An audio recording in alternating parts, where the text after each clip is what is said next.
1947ರ ನಂತರವೂ ಸಹ ನಮ್ಮ ದೇಶದಲ್ಲಿ ಸ್ವಾತಂತ್ರ್ಯಕ್ಕೋಸ್ಕರ ಹೋರಾಟ ನಡೀತು. ಕೆಲವರಿಗೆ ಅನ್ನಿಸ್ಬಹುದು ಎಮರ್ಜೆನ್ಸಿ ತುರ್ತು ಪರಿಸ್ಥಿತಿ ಬಂತಲ್ಲ ಆ ವಿಷಯ ಹೇಳ್ತಾ ಇದ್ದೀನಿ ಅಂತ ಅಂದ್ಕೊಂಡ್ರ?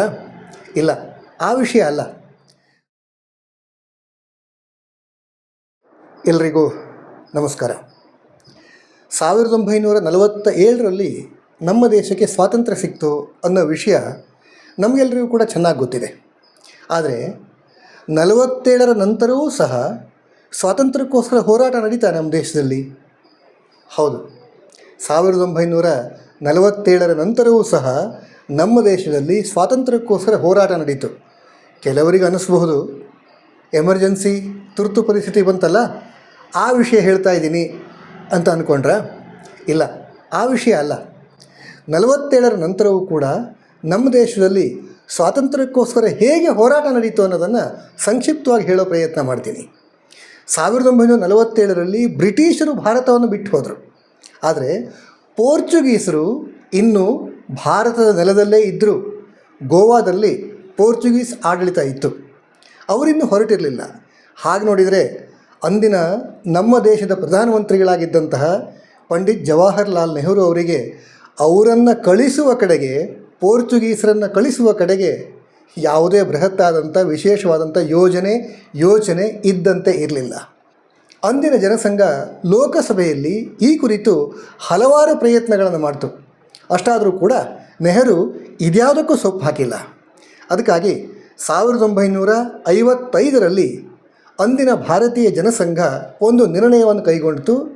ಗೋವಾ ವಿಮೋಚನೆಗೋಸ್ಕರ ತೀವ್ರತರವಾದಂಥ ಹೋರಾಟವನ್ನು ಮಾಡಬೇಕು ಅಂತ.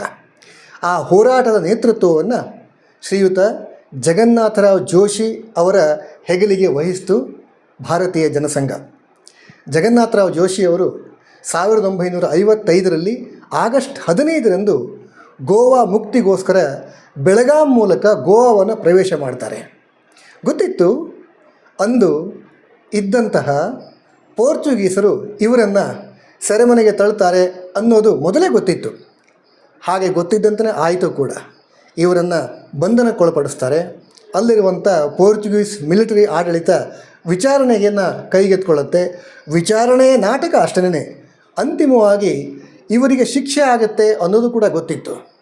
ಶಿಕ್ಷೆಯನ್ನು ಪ್ರಕಟಗೊಳಿಸಬೇಕಲ್ಲ, ಅದಕ್ಕಾಗಿ ನ್ಯಾಯಾಲಯದಲ್ಲಿ ವಿಚಾರಣೆ ಆರಂಭ ಆಗುತ್ತೆ.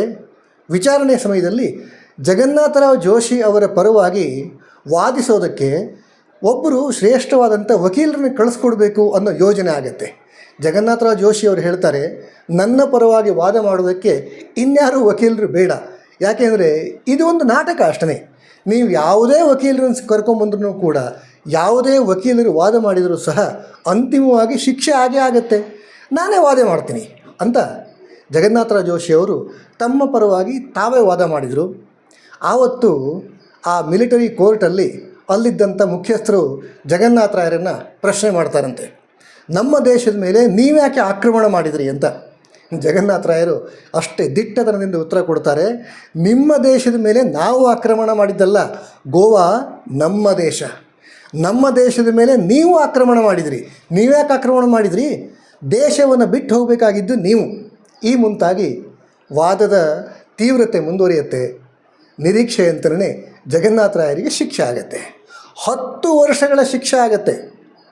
ಕಲ್ಪನೆ ಮಾಡ್ಕೊಳ್ಳಿ, 1955ರಲ್ಲಿ ಪ್ರಕಟವಾದಂಥ ಶಿಕ್ಷೆ 10 ವರ್ಷಗಳ ಕಾಲ ಶಿಕ್ಷೆ ಅಂತ ಪ್ರಕಟ ಆಗುತ್ತೆ. ಆದರೆ ಅಂತಿಮವಾಗಿ ಅದಕ್ಕಿಂತ ಮೊದಲೇ ಪೋರ್ಚುಗೀಸರು ಭಾರತವನ್ನು ಬಿಟ್ಟು ಹೋಗಬೇಕಾಗತ್ತೆ, ಅದೆಲ್ಲವೂ ಇತಿಹಾಸ. ಆದರೆ ಗೋವಾ ವಿಮೋಚನೆಯಲ್ಲಿ ಜಗನ್ನಾಥರಾಯರ ಕೊಡುಗೆ ಬಹಳ ತೀವ್ರತರವಾದಂಥದ್ದು. ಅಲ್ಲಿನ ಜೈಲಲ್ಲಿ ಜಗನ್ನಾಥರಾಯರನ್ನು ಇರಿಸಲಾಗತ್ತೆ. ಅಷ್ಟೇ ಅಲ್ಲ, ಜಗನ್ನಾಥರಾಯರಿಗೆ ತೀವ್ರತರವಾದಂತಹ ಶಿಕ್ಷೆಯನ್ನು, ತೀವ್ರತರವಾದಂಥ ಹಿಂಸೆಯನ್ನು ಕೊಡಲಾಗುತ್ತೆ. ಅವರ ಮೊಣಕಾಲುಗಳು, ಕೈ ಬೆರಳುಗಳು, ಕೈ ಗಂಟು ಇವೆಲ್ಲವೂ ಕೂಡ ಅವರ ಜೀವನ ಪೂರ್ತಿ ಅವರು ನೋವನ್ನು ಅನುಭವಿಸುವ ರೀತಿಯಲ್ಲಿ ಗೋವಾದ ಜೈಲಿನಲ್ಲಿ ಪೋರ್ಚುಗೀಸರು ಜಗನ್ನಾಥರಾವ್ ಜೋಶಿಯವರಿಗೆ ಶಿಕ್ಷೆಯನ್ನು ಕೊಡ್ತಾರೆ. ಈ ಎಲ್ಲ ಹೋರಾಟದ ಫಲವಾಗಿಯೇ ಗೋವಾ ಇವತ್ತು ನಮ್ಮ ಜೊತೆಗಿದೆ ಅಂತ ಶ್ರೇಷ್ಠ ಹೋರಾಟದಲ್ಲಿ ಪಾಲ್ಗೊಂಡಂತಹ ಕರ್ನಾಟಕ ಕೇಸರಿ ಜಗನ್ನಾಥರಾವ್ ಜೋಶಿ ಅವರು ನಮ್ಮವರು ಅನ್ನುವ ಹೆಮ್ಮೆ ನಮಗೆ ಅಲ್ವಾ.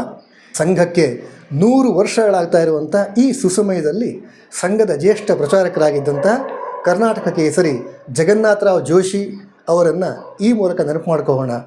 ಧನ್ಯವಾದ. ನಮಸ್ಕಾರ.